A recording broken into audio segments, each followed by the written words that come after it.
گیا وہ سارے جو ہم نوا ہیں وہ کل شام سے شروع ہو گئے تھے اور انہوں نے وہ فیصلہ جو ہے وہ سامنے رکھ دیا تھا. او بھائی ہمارا مطلب ان سے میں نے خود بھی ٹویٹ کی, باقی ساتھیوں نے بھی کی, کہ آپ کے پاس وہ فیصلے کی تحریر کدھر سے آئی؟ کیا آپ جج ہیں؟ کیا آپ جیوری ہیں؟ کیا آپ ایکسیکیوشنر ہیں؟ آپ کیا ہیں؟ آپ کی حیثیت کیا ہے؟ آپ اس چیز میں کہاں سے آن ٹپکے ہیں؟ فیصلے کے بعد کوئی بات ہوتی ہے, فیصلے سے پہلے. اس کا مطلب ہے کہ جج نے جب بھی فیصلہ کوئی سنانا ہوگا تو اس فیصلے کی تحریر کسی اور جگہ سے وہ بن کے ان کابینہ کے لوگوں کو اور حکومت کے لوگوں کو پہلے سے پہنچ گئی ہے. تو وہ سبجیکٹ جو ہے, جو کورٹ ہے, وہ ایک کینگرو کورٹ ہے, وہ ایک منصفانہ عدالت نہیں ہے. یہ تو ہو گئی القادر کے حوالے سے بات. دوسری اہم بات پچھلے دنوں پریس میں بھی آئی تھی اور اس کے اوپر میں ہائی لائٹ کرنا چاہتا ہوں کہ یہ اس وقت حکومت, فارم 47 کی حکومت, ان کی نکمہ توپ میں اس کو کہوں گا, وہ آپ دیکھ لیں. آدھا سال گزر گیا, 6 مہینے اس فسکل ایئر کے گزر گئے ہیں, ابھی تک پبلک سیکٹر ڈیولپمنٹ پروگرام کا خواتین و حضرات 10% بھی اماؤنٹ ریلیز نہیں ہوا, خرچ نہیں ہوا. 10%. 6 مہینے اور رہ گئے سال کے, تو 90% کدھر خرچ کریں گے؟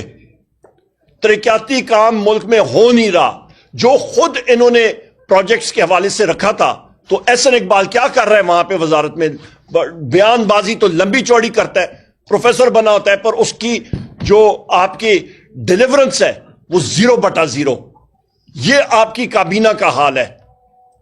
کل رات کو بھی میں نے ٹویٹ کی, فیڈرل بورڈ آف ریونیو, ایک طرف ہم لوگ کہتے ہیں کہ جی ہم لوگ پاکستان IMF کے پروگرام کے نیچے ہے, تو IMF کے پروگرام کے نیچے پاکستان کے ہر شعبے کے اوپر ٹیکس کا بھمار انہوں نے ڈالا ہوا ہے. پر نہیں, FBR کے جو لوگ ہیں ان کو 1010 ہونڈا سٹی گاڑیاں جو ہیں وہ عنایت کی جائیں گی. اور بھائی ہم لوگ کوئی برونائی کے لوگ ہیں, ہم لوگ کوئی امیر ترین ملک کے کوئی شہری ہیں, پاکستان IMF کے پروگرام کے اندر ہے اور آپ جو ہے یہ کر رہے ہیں. SIFC کا مجھے بتا دیں کیا کیا SIFC نے؟ PI کی پرائیویٹائزیشن, 85 ارب روپے کی بڈ پرائس, آ کے کھودا پہاڑ نکالا چوہا, آپ کا 10 ارب بھی نہیں آ رہا. یہ حالات کب تک چلیں گے؟ مہنگائی کا حال دیکھ لیں, انڈسٹری آپ کی dead, large scale manufacturing dead. Large scale manufacturing جب زیرو ہوتی ہے خواتین و حضرات, اور میری آخری بات ہوگی اور انٹرنیٹ کے بارے میں بات کروں گا, آپ کا جس وقت لارج سکیل مینوفیکچرنگ ڈیڈ ہوتی ہے, اس کا مطلب ہوتا ہے کہ گاڑی کا انجن آپ کا سیزڈ ہے, گاڑی چل ہی نہیں سکتی ہے. انٹرنیٹ کے اوپر کیا دنیا کی شاک مچھلیوں کو صرف پاکستان کی کیبل انڈر سی کیبل نظر آتی ہے؟ جا کے اس کو ہی وہ انہوں نے چک مارنا ہے اور وہ انٹرنیٹ آپ کا خراب ہو جاتا ہے. دنیا کی اور کوئی کیبل نہیں, ہندوستان کی کیبل نہیں, سری لنکا کی کیبل نہیں. ٹارگیٹ ان شاک مچھلیوں نے پاکستان کی کیبل کو کرنا ہے اور کھانا ہے. خواتین و ذات, ہم لوگ کون سی دنیا میں رہ رہے ہیں؟ اور یہ بات میں نے اسٹینڈنگ کمیٹی IT میں بھی بات کہی تھی. میں نے کہا تھا یہ سارے لوگ جو ہیں یہ انڈر اوتھ ہیں, اور یہ بتائیں انہوں نے ہم سے غلط بیانی کی تھی. انٹرنیٹ کیبل کے اوپر کتکن لگی ہوئی ہے, سینسرشپ ہو رہی ہے, اور ابھی جو آپ کا فارم 47 کا وزیر اعظم ہے وہ کہتا ہے جی ہم لوگ ای گورننس اور ای گورنمنٹ کریں گے اور پاکستان کو او بھائی انٹرنیٹ کا بیڑا غرق آپ نے کرنا ہے, خاک آپ نے کرنی ہے. مطلب ای گورننس اور ای بزنس, لوگ رول رہے ہیں, ملک سے باہر پیسہ چلا گیا ہے. 2 ملین لوگ, 20 لاکھ لوگ ملک سے باہر چلے گئے ہیں, اور اس کا آپ اندازہ لگا لیں. یہ آخری بات ہے میری, تقریباً 20 لاکھ روپے فی کس آپ ڈالیں جو لوگ یہاں پہ باہر چلے گئے ہیں, اس کو آپ کنورٹ کریں تو یہ بنتا ہے $14 ارب ملک سے 2 سالوں میں چلا گیا ہے مائگریشن کے ذریعے, جو لوگ یہاں سے چلے گئے ہیں. اور یہاں پہ ہم لوگ IMF کے سامنے بھیک مانگ رہے ہیں $1.5 ارب کی. بہت شکریہ جی.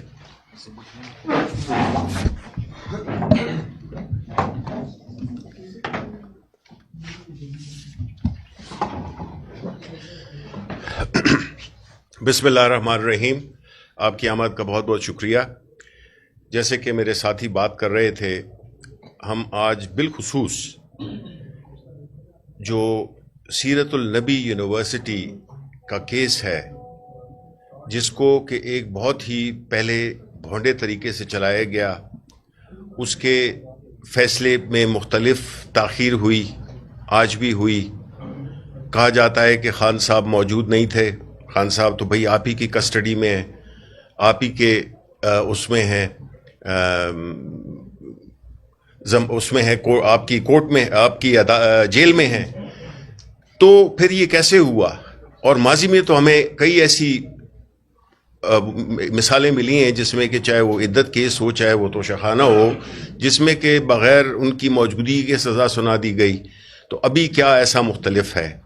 دیکھیں، میں آپ کو بتاؤں کہ جو سیرت النبی یونیورسٹی ہے، یہ خان صاحب کی جو ایک ان کی زندگی کا ایک رویہ رہا ہے کہ انہوں نے ہمیشہ پاکستان کے تشخص کو اجاگر کیا ہے.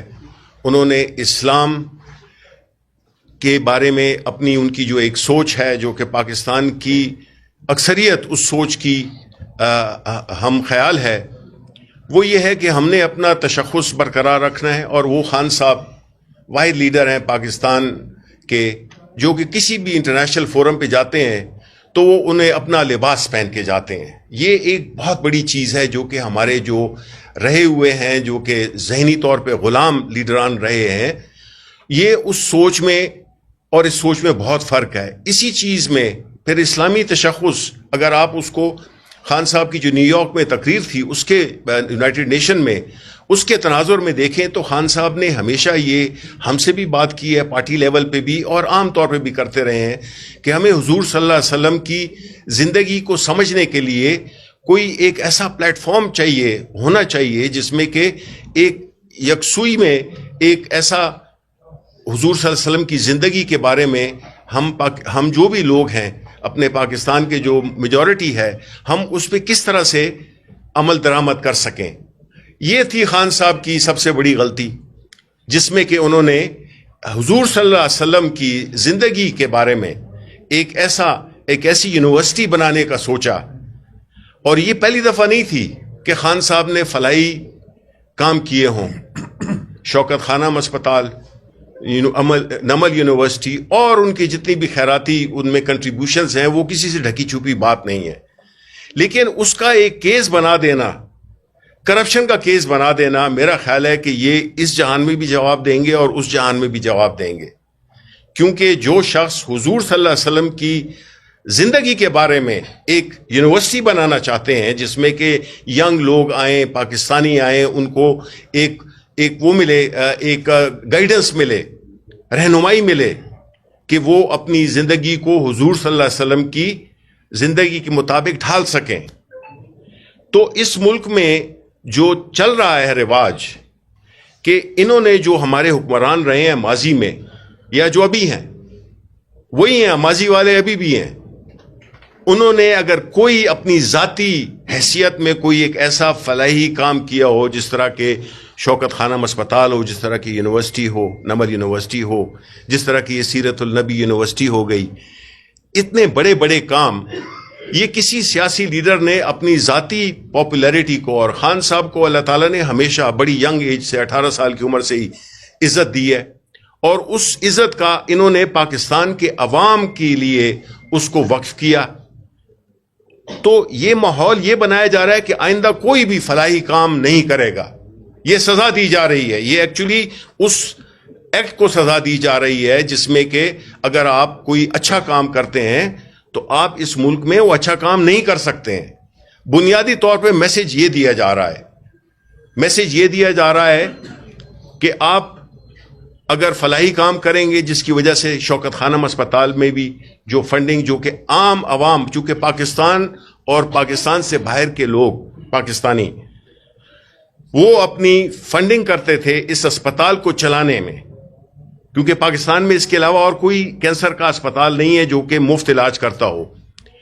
اس چیز کو بھی انہوں نے پریشرائز کر کے اس کی فنڈنگ کو بھی نقصان پہنچایا ہے. نقصان کس کو پہنچایا ہے؟ خان صاحب کو تو الحمدللہ وہ تو صحت مند ہیں، ان لوگوں کو نقصان پہنچایا ہے جو کہ اس ملک میں فری کینسر جیسا موذی مرض، اتنا مہنگا علاج، اس کے لیے ایک شخص نے اسپتال بنایا اور وہ فنڈنگ عوامی فنڈنگ پہ ہی چل رہا ہے.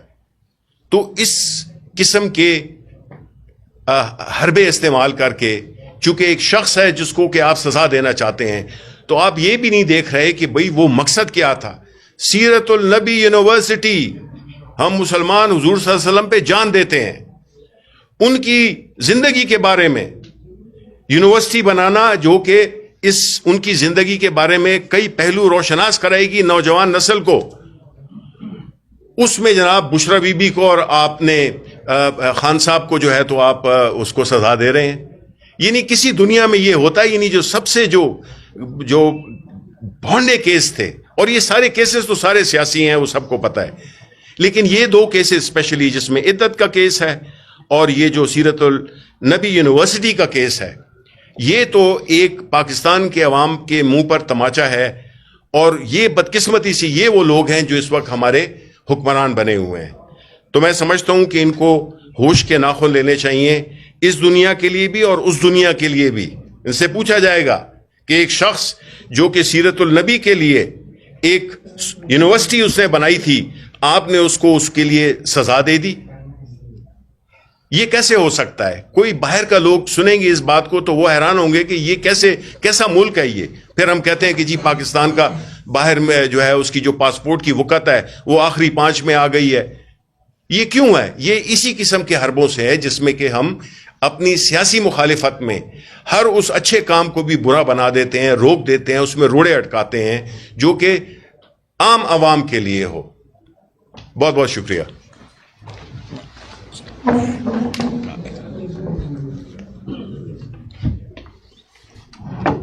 بہت شکریہ جی. یہ جو آج مقدمہ تھا جس میں فیصلہ سنایا جانا تھا، میں اس کے حوالے سے تھوڑی سی مزید وضاحت کرنا چاہوں گا.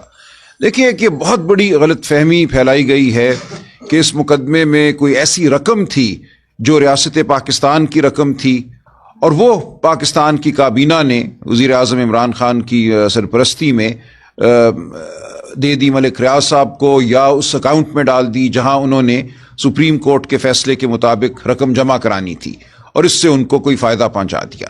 یہ بہت ہی بڑی غلط فہمی ہے اور جان بوجھ کر یہ غلط فہمی پھیلائی گئی ہے. یہ ضروری ہے کہ ہم واقعات کو صحیح طریقے سے سمجھیں.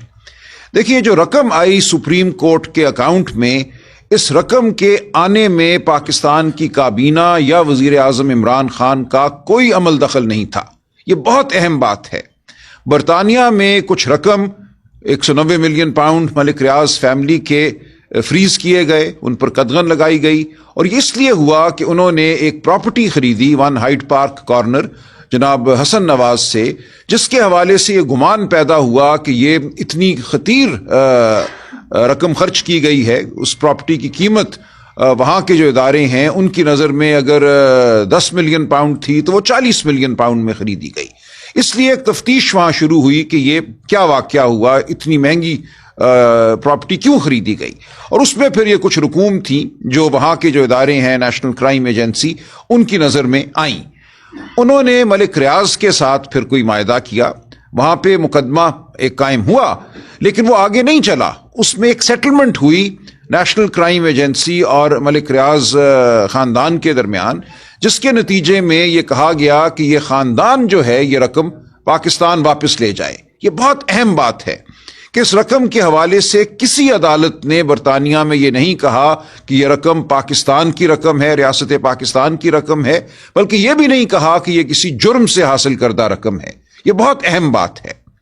اور ملک ریاض خاندان یہ رقم اپنے دستخط سے اور اپنی منشا کے مطابق پاکستان لائے. انہوں نے سپریم کورٹ میں چونکہ کچھ رقم جمع کرانی تھی، انہوں نے وہاں جمع کرا دی. یہ سب کچھ ہوا کابینہ اور وزیر اعظم عمران خان کی کسی بھی قسم کی مداخلت کے بغیر. یہ برطانیہ میں ان کا ایک معاہدہ ہوا. پاکستان میں صرف اتنی بات آئی، نیشنل کرائم ایجنسی کی جانب سے ایک درخواست آئی کہ یہ جو معاہدہ ہم نے ملک ریاض خاندان کے ساتھ کیا ہے، ہم چاہتے ہیں کہ یہ کانفیڈینشیل رہے، اس کا چرچا نہ ہو، کیونکہ اور بھی لوگ ہیں، اور بھی رقوم ہیں جن کو ہم دیکھ رہے ہیں. ہم اس معاہدے کو شاید مثال بنانا چاہیں یا نہ بنانا چاہیں، ہم چاہتے ہیں کہ جو بھی معاہدہ ہم کسی کے ساتھ کرتے ہیں وہ خفیہ رہے. تو ہماری اتنی صرف درخواست ہے کہ اس کا پاکستان میں چرچا نہ ہو، اس کو کانفیڈینشیل رکھا جائے. اس بات کو اٹھا کر ایک پوری کہانی بنائی گئی کہ پاکستان کی کابینہ نے وہ رقم جو پاکستان کی رقم تھی، ریاست پاکستان کو وصول ہونی تھی، وہ ملک ریاض کے حوالے کر دی، اور ملک ریاض خاندان نے وہ رقم سپریم کورٹ میں جمع کرا دی اپنا ایک وہ اماؤنٹ ادا کرنے کے لیے، وہ رقم ادا کرنے کے لیے جو سپریم کورٹ کے فیصلے کے تحت ان کو ملیر میں حاصل کردہ زمین کے حوالے سے دینی تھی۔ اور ملیر میں حاصل کردہ زمین کیا تھی؟ وہ بھی ایک ایسی داستان ہے جو ہوش ربا ہے، جس کے بارے میں سپریم کورٹ پہلے یہ کہہ چکی ہے کہ یہ زمین جو سندھ حکومت نے دی ان کو، یہ ڈے لائٹ رابری تھی، یعنی کہ یہ ایک کھلے دن میں ایک ڈاکہ تھا۔ تو یہ تمام معاملات جو ہیں اصل یہ ہیں، ان کو پس پشت ڈال کر یہ کہا گیا کہ یہ وزیر اعظم عمران خان کی ایما سے رقم جو پاکستان کی رقم تھی دے دی گئی ملک ریاض خاندان کو۔ تو یہ تصحیح کر لیجئے، ایسا ہرگز نہیں ہے، اور یہ بات بڑی وضاحت سے اس مقدمے کی شہادت کے دوران عدالت کے سامنے آ چکی ہے۔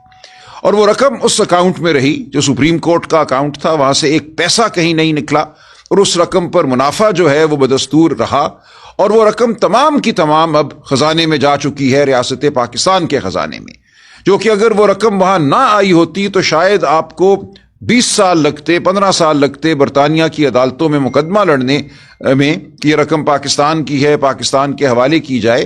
جب وہ رقم پاکستان آئی تو جو فارن کرنسی ہوتی ہے، فارن کرنسی میں جو رقم تھی وہ تو فی الفور پاکستان کے جو ذخائر ہیں زر مبادلہ کے ان میں چلی گئی، اس کا جو روپے کا نعم البدل ہے وہ سپریم کورٹ کے اکاؤنٹ میں رہا، اور وہاں سے وہ ریاست پاکستان کے خزانے میں جا چکی ہے رقم۔ تو یہ بات بالکل واضح ہو گئی کہ ریاست پاکستان کو اس تمام معاملے میں ایک پیسے کا نقصان نہیں ہوا بلکہ فائدہ ہوا ہے۔ وہ رقم جو کبھی شاید پاکستان آتی ہی نہ، وہ آئی، ہمارے زر مبادلہ کے ذخائر کا حصہ بنی، اور جو روپیہ تھا وہ بھی بما منافع 20 ارب روپے کا اس پہ منافع ہوا، اور وہ بھی ریاست پاکستان کو مل چکا ہے۔ اور دوسری طرف عمران خان صاحب، بشرا بی بی، ایک پیسے کا ان کو فائدہ نہیں ہوا۔ ایک ٹرسٹ کے تحت، جیسے شوکت خانم ٹرسٹ ہے، کل کوئی یہ کہے کہ شوکت خانم ہسپتال عمران خان کی ذاتی ملکیت ہے، اس کو ہر سال پاکستان کے عوام سے 10 ارب روپے وصول ہوتے ہیں خیرات کی شکل میں، زکوٰۃ کی شکل میں۔ تو یہ رقم کیا عمران خان کی جیب میں جاتی ہے؟ اتنے سالوں سے، 25 سالوں سے، 20 سالوں سے وہ ہسپتال چل رہا ہے، اربوں ہاں روپے آئے ہیں، آج دن تک کوئی یہ نہیں کہہ سکا کہ ایک پیسہ بھی ادھر ادھر ہوا ہے۔ تو اگر عمران خان نے پیسہ بنانا ہوتا تو شوکت خانم، نمل یونیورسٹی، جہاں اربوں ہاں روپے آتے ہیں، وہ موجود تھے، لیکن عمران خان کی ذات پہ کبھی کوئی انگلی نہیں اٹھا سکا کہ اس نے لالچ کی ہے یا پیسہ جو ان خیراتی اداروں کا ہے اس کو کہیں غلط استعمال کیا ہے۔ تو یہ ہے صورتحال۔ یہ ٹرسٹ بنا، اس ٹرسٹ کے تحت یہ یونیورسٹی قائم ہوئی سیرت النبی کے حوالے سے، اور وہ یونیورسٹی آج دن تک چل رہی ہے۔ یہ گواہی شہادت بھی آ چکی ہے عدالت میں کہ وہاں سے ایک پیسے کا فائدہ عمران خان صاحب کو یا بشرا بی بی کو نہیں ہوا۔ اسی لیے میں سمجھتا ہوں کہ یہ فیصلہ لکھنے میں بھی ان کو دشواری پیش آئی ہوگی۔ فیصلہ تو یہ لکھیں گے جو لکھنا ہے، لیکن یہ فیصلہ لکھنا ایک تکلیف دہ عمل ہوگا کسی بھی انسان کے لیے جو کچھ رکھتا ہے انسانیت کی رمق اپنے وجود میں۔ لیکن جب یہ فیصلہ آئے گا جس کی ہمیں توقع ہے، آج آنا چاہیے تھا، کیوں نہیں آیا ہم نہیں جانتے۔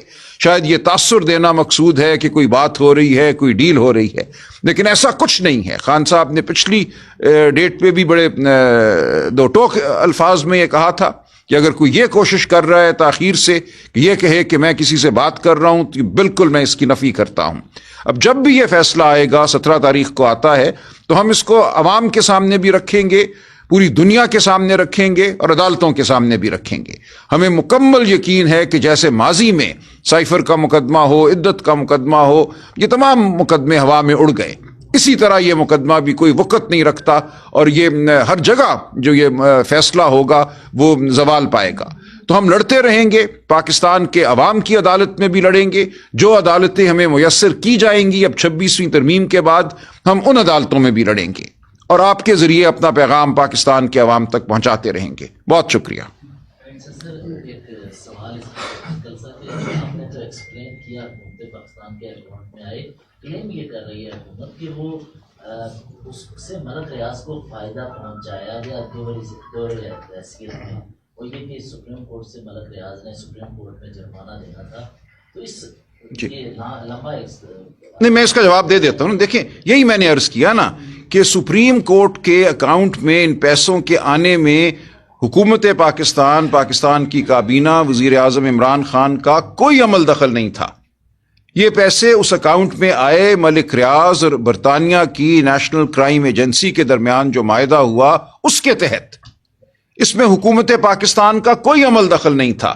یہ غلط تاثر دیا گیا ہے کہ حکومت پاکستان نے یہ پیسے ملک ریاض کے بہاف پہ یا ان کی جگہ اس اکاؤنٹ میں ڈال دیے جہاں انہوں نے پیسے ڈالنے تھے ملک ریاض نے. یہ سپریم کورٹ کے اکاؤنٹ میں براہ راست پیسے برطانیہ سے آئے ہیں. ایسا نہیں ہوا کہ یہ پیسے پہلے ریاست پاکستان کی تحویل میں آئے ہوں اور پھر وہاں سے یہ ملک ریاض کی خاطر سپریم کورٹ کے اکاؤنٹ میں ڈال دیے گئے ہوں. ایسا نہیں ہوا. یہ جاننا بہت ضروری ہے. یہ ایک جان بوجھ کر ایک غلط بیانیہ قائم کیا گیا ہے. یہ پیسے براہ راست برطانیہ سے سپریم کورٹ کے اکاؤنٹ میں آئے، وہاں پڑے رہے اور وہاں سے پھر یہ ریاست پاکستان کے خزانے میں چلے گئے. تو کہاں یہاں عمران خان نے کوئی فائدہ اٹھایا؟ عمران خان کے ہاتھ میں کہاں تھی وہ طاقت کہ یہ پیسہ وہ اس اکاؤنٹ میں ڈالتے جو سپریم کورٹ میں کھولا گیا تھا؟ یہ پیسہ براہ راست برطانیہ سے آیا ہے. یہ حکومت پاکستان سے ہوتا ہوا وہاں نہیں گیا. یہ بات بہت اہم ہے اور اس پورے مقدمے کو یہی بات ختم کر دیتی ہے. پورا ایک جھوٹا بیانیہ بنایا گیا کہ کابینہ سے کچھ چھپا کر یہ رقم جو ہے یہ ادھر بھیج دی گئی اس اکاؤنٹ میں. ایسا کچھ نہیں ہوا.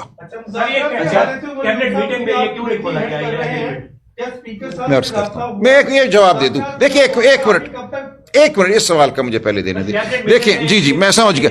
دیکھیں میں عرض کرتا ہوں کیبنٹ میٹنگ میں جو چیز لائی گئی تھی وہ معاہدہ تھا جو ملک ریاض اور نیشنل کرائم ایجنسی کا تھا. اور نیشنل کرائم ایجنسی کی یہ درخواست تھی برطانیہ کی کہ اس کو نہ کھولا جائے، اس کو عام نہ کیا جائے. اس میں ہمارا کچھ لینا دینا نہیں تھا. ہمیں کیا نقصان ریاست پاکستان کو کہ کیا معاہدہ کیا ہے ملک ریاض نے برطانیہ کی نیشنل کرائم ایجنسی سے؟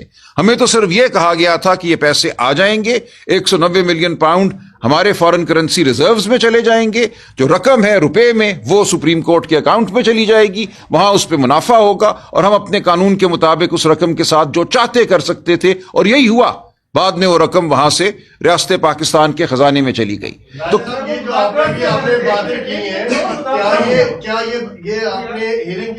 جی بالکل جی بالکل یہی تو ہمارا دفاع ہے، یہی تو مقدمہ ہے. اور اسی لیے ان کو دشواری پیش آ رہی ہے فیصلہ لکھنے میں. جو بیانیہ بنایا گیا کہ جی کابینہ کے حکم سے اور کابینہ کو بتائے بغیر یہ پیسے ادھر بھیج دیے گئے، بالکل لغو بیانیہ ہے. کابینہ کے پاس یہ کبھی بھی رقم نہیں آئی. کابینہ کو کبھی یہ اختیار حاصل نہیں تھا کہ اس رقم کو وہ ایک جانب سے دوسری جانب موڑ سکے. یہ رقم براہ راست برطانیہ سے اس اکاؤنٹ میں آئی جو سپریم کورٹ نے کھولا تھا.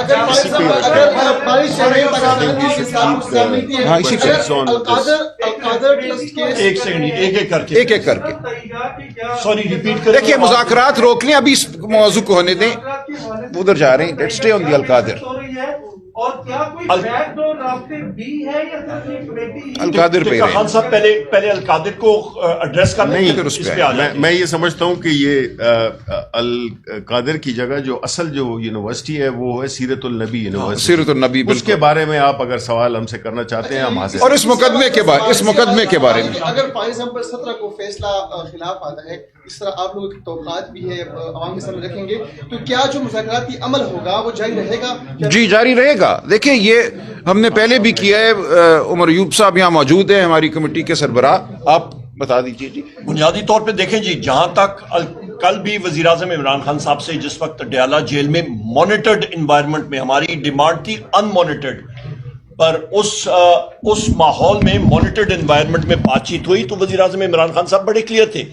انہوں نے جو ہمیں احکامات دیے وہ یہی تھے کہ تیسرا ہمارا جو راؤنڈ ہوگا اس میں ہم لوگ جائیں گے، جو ہماری تحریری ڈیمانڈز ہیں وہ پیش کر دی جائیں گی اور ہم لوگ دیں گے. اور اس سے اہم جو کمیشنز ہیں آپ کی 9 مئی کا اور 26 نومبر کا اور ہمارے اسیران کی رہائی جوڈیشل پروسیس کے ذریعے وہ ہم لوگ سامنے رکھیں گے اور وہ کمیشنز بننے ہوں گے. یا نہیں بنیں گے تو پھر چوتھا راؤنڈ نہیں ہے. نہ 31 کی تاریخ ہے نہ چوتھا راؤنڈ ہے. بہت کلیئر ہم نے کلیئر کیا ہے. پاکستان تحریک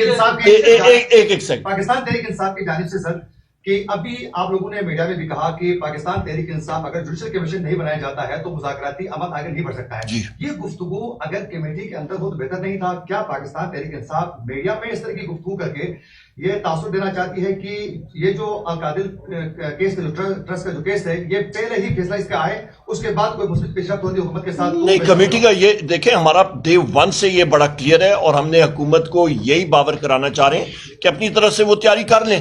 کل کو وہ بہانہ نہ کریں کہ جی ہمیں کوئی ٹائم درکار ہے، ابھی سے تیاری وہ کر لیں. اور وہ انڈیپینڈنٹ اور وہ ایک سیکنڈ اور وہ انڈیپینڈنٹ کمیشن ہوگا. یہ بھی زیادہ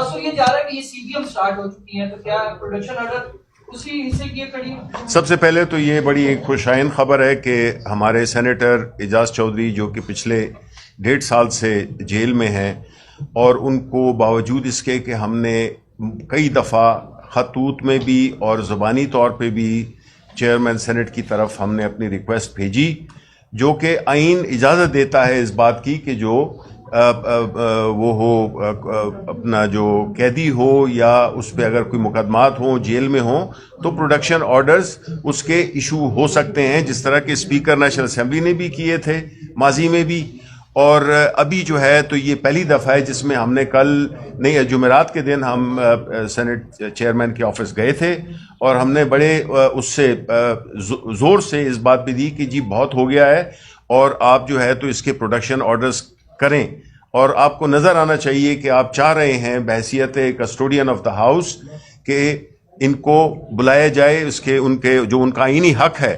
تو مجھے خوشی ہے کہ وہ آج ہو گیا ہے. آپ کی اطلاعات کے مطابق ہی مجھے پتہ چلا ہے، سرکاری طور پہ بھی پتہ نہیں چلا، لیکن میں امید یہی کرتا ہوں کہ یہ خبر سچی ہوگی. راجہ صاحب یہ بتائیے گا کہ تیسری دفعہ یہ فیصلہ مؤخر کیا گیا ہے. ناصر جاوید رانا صاحب نے فیصلہ سنانا تھا، پہلے بھی ہم نے دیکھا کہ میڈیا میں چاہے مگوئیاں ہوتی رہی فیصلہ سنانے سے ایک دن پہلے. ابھی شفیق فراز صاحب نے بھی ایسی ہی پیشگوئی کی ہے.